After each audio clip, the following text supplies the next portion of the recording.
Welcome to our SWOOP Hacks series, where we show you some easy tips, tricks, and shortcuts to finding the information you're looking for in your SWOOP dashboard. Senior leaders, heads of departments, team leads, really any staff member can use their SWOOP dashboard to better understand how they use collaboration tools as individuals. It's like having your own personal fitness tracker for engagement and collaboration. Once you roll out SWOOP to your colleagues and other parts of your organisation, you may want to know if staff are actually using the tool. Here's a quick tip to find out if your SWOOP onboarding has been effective. Just a heads up, this feature is only available to SWOOP admins. First, open your SWOOP dashboard and head to the bottom left-hand corner of the navigation pane.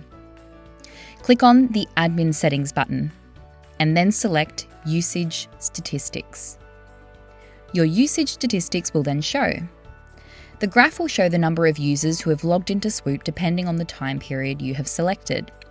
There is also the ability to refine by user attributes here.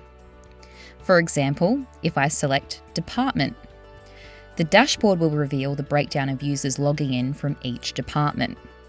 You can now deep dive even further into these insights by clicking Export Usage Statistics.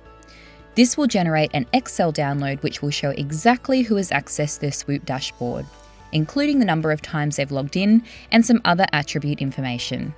And that's it. It's very simple. Please be sure to share this tip with other colleagues who are using SWOOP. And thanks for watching.